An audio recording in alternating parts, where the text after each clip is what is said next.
Hello दोस्तों, स्वागत है आपका अपने यूट्यूब चैनल नौकरी स्टेशन पर। और आज हम बात करने वाले हैं एसबीआई ने जो एसबीआई पीओ की वैकेंसी निकली है इसके बारे में।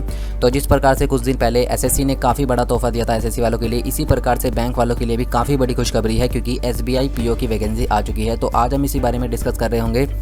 तो आज हम इसकी इंपॉर्टेंट डेट्स देखेंगे, एज लिमिट की बात करेंगे और क्वालिफिकेशन देखेंगे कि क्या क्या क्वालिफिकेशन मांग रखी है इसमें। फाइनल ईयर स्टूडेंट्स फॉर्म को भर सकते हैं या नहीं भर सकते, इस बारे में हम बात करेंगे।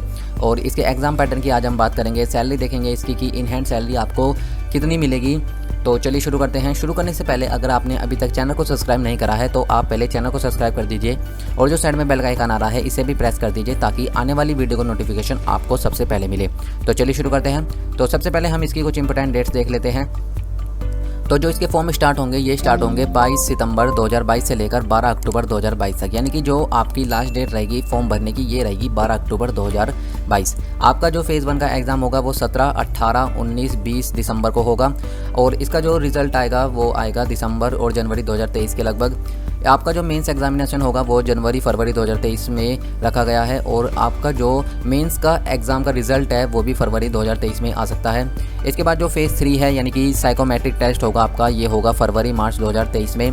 इंटरव्यू एंड ग्रुप एक्सरसाइज के लिए आपको फरवरी और मार्च 2023 में डेट रखी गई है। तो इस प्रकार से हमारी ये इंपॉर्टेंट डेट थी। वैकेंसी की बात कर लेते हैं तो हमारे पास कुल मिलाकर 1673 वैकेंसी है। इसमें एससी की रेगुलर वैकेंसी मैं आपको बता देता हूँ, एससी की 240 वैकेंसी है, एसटी की 120 वैकेंसी है, ओबीसी की 432 वैकेंसी दे रखी है, ईडब्ल्यूएस की 160 वैकेंसी है और यूआर की यानी कि जनरल कैटेगरी से आपकी 648 वैकेंसी है। तो इस प्रकार से जो टोटल वैकेंसी है रेगुलर वैकेंसी में ये है 1600 और बैकलॉग वैकेंसी में आपके पास 73 वैकेंसी है। तो इस प्रकार से जो टोटल वैकेंसी हो जाती है ये है 1673। ठीक है, इसके बाद हम आगे बात कर लेते हैं। इसके बाद हम एज लिमिट की बात करते हैं। तो जो आपकी एज लिमिट रखी गई है ये रखी गई है 21 से लेकर 30 साल तक, यानी कि अगर आपकी एज 21 से लेकर 30 साल के बीच में है तो आप इस फॉर्म को भर सकते हैं। आपकी जो एज काउंट होगी वो 1 अप्रैल 2022 के अकॉर्डिंग होगी। इसमें कुछ एज रिलैक्सेशन दे रखा है, जैसे कि SC ST के लिए 5 साल का रिलैक्सेशन दे रखा है, OBC के लिए 3 साल का रिलैक्सेशन दे रखा है और बाकी रिलैक्सेशन आप यहाँ पर देख सकते हैं। तो आगे हम बात करते हैं कुछ और। तो काफ़ी बढ़िया वैकेंसी है, आप इस फॉर्म को ज़रूर अप्लाई करें और इसकी तैयारी भी अच्छी तरीके से करें। एलिजिबिलिटी क्राइटेरिया की बात कर लेते हैं हम। तो यहाँ पर आपको जो क्वालिफिकेशन मांग रखी है आपकी ये सिंपल ग्रेजुएशन मांग रखी है। अगर आपने किसी भी यूनिवर्सिटी से किसी भी स्ट्रीम में ग्रेजुएशन पास कर रखी है तो आप इस फॉर्म को भरने के हकदार हैं। अगर जो स्टूडेंट्स फाइनल ईयर में हैं वो इसका फॉर्म भर सकते हैं, परंतु अगर इंटरव्यू तक आपके पास उसका फाइनल रिजल्ट आपके हाथ में होना चाहिए तब आप इस फॉर्म को भरिएगा। चलिए हम आगे बात कर लेते हैं। आगे हम इसके सिलेक्शन प्रोसेस की बात कर लेते हैं। तो इसका सिलेक्शन प्रोसेस कुछ इस प्रकार से है। इसके सबसे पहले आपका फेज़ 1 होगा। तो फेज़ 1 में आपके 3 सब्जेक्ट पूछे जाते हैं। एक आता है आपका इंग्लिश लैंग्वेज, सेकंड आता है आपका क्वांटिटी एप्टीट्यूड यानी कि मैथ्स और थर्ड आता है आपका रीजनिंग। इसमें टोटल 100 मार्क्स होते हैं और इसमें 100 क्वेश्चन होते हैं। इंग्लिश से आपके पास 30 क्वेश्चन आते हैं, जनरल एप्टीट्यूड यानी कि मैथ्स से आपके 35 क्वेश्चन आते हैं, रीजनिंग एबिलिटी से आपके 35 क्वेश्चन आते हैं। तो इस प्रकार से जो आपके टोटल नंबर ऑफ क्वेश्चन बनते हैं ये बनते हैं 100 और आपके मार्क्स भी 100 ही होते हैं। और इसके लिए आपको 1 आवर का टाइम दिया जाता है।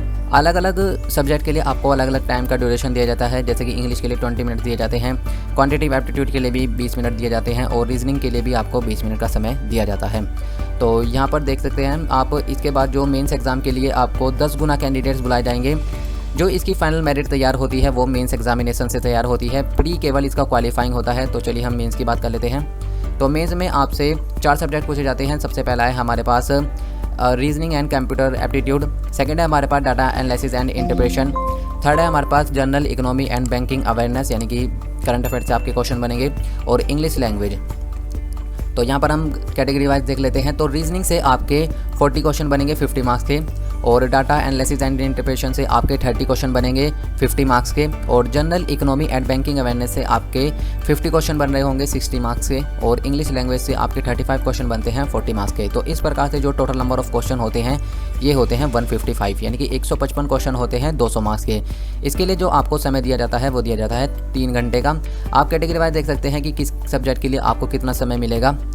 तो इसके बाद इसका होता है डिस्क्रिप्टिव पेपर। तो ये दोनों पेपर एक ही दिन होते हैं। तो डिस्क्रिप्टिव पेपर आपका इंग्लिश लैंग्वेज में होता है, सिर्फ आपको इंग्लिश लैंग्वेज ही दी जाती है लेटर और ऐसे लिखने के लिए। इसमें दो क्वेश्चन होते हैं और जो इसके टोटल मार्क्स होते हैं ये होते हैं 50।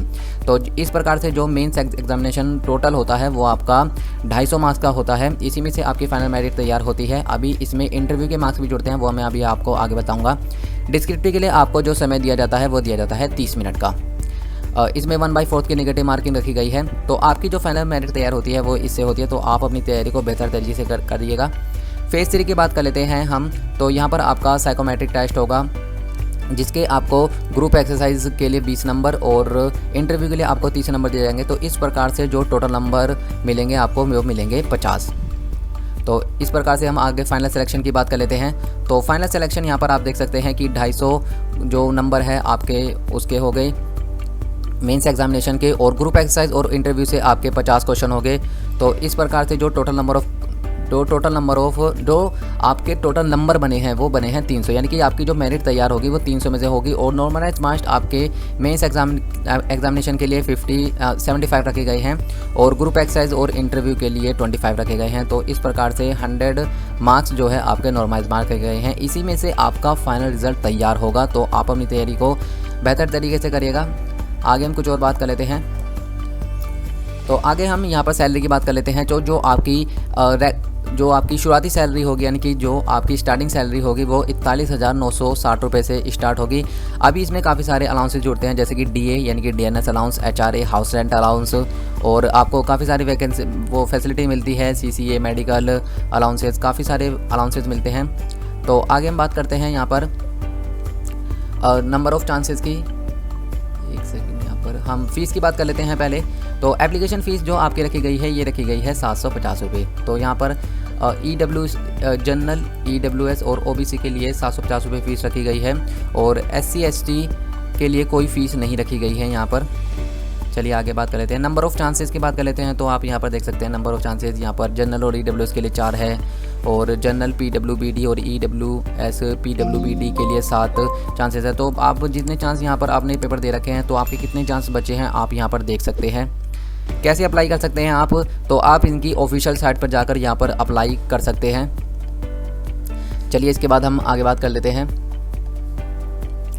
तो यहाँ पर आगे कुछ यहाँ पर एग्जामिनेशन सेंटर देख सकते हैं। तो आपको एग्जामिनेशन सेंटर में काफ़ी कोई दिक्कत नहीं आएगी। इसमें काफ़ी सारे एग्जामिनेशन सेंटर दे रखे हैं। तो आप अपना रीजन का यहाँ पर जो है एग्जामिनेशन सेंटर चूज़ कर सकते हैं। तो दोस्तों ये थी हमारी आज की वीडियो। आज हमने SBI PO के बारे में पूरी तरीके से जाना है। अगर आपको इसके बारे में इसकी बैच बुक और बैच स्ट्रेटेजी चाहिए तो आप मुझे नीचे कमेंट में कह सकते हैं, तो मैं इसके लिए एक सेपरेटली वीडियो बना दूंगा। तो दोस्तों आपको अगर ये वीडियो पसंद आई हो तो आप इसे ज़रूर लाइक करें, अपने दोस्तों के साथ शेयर करें और हमारे चैनल को ज़रूर सब्सक्राइब करें। दोस्तों अब आप हमें इंस्टाग्राम पर भी फॉलो कर सकते हैं। आप इंस्टाग्राम पर सर्च करेंगे नौकरी स्टेशन, तो आपको हमारा वहाँ पेज दिखाई देगा। आप वहाँ जाकर हमें फॉलो कर सकते हैं। वहाँ पर आपको गवर्नमेंट जॉब से रिलेटेड इन्फॉर्मेशन मिलती रहती है। तो दोस्तों मिलते हैं नेक्स्ट टॉपिक के साथ नेक्स्ट वीडियो में।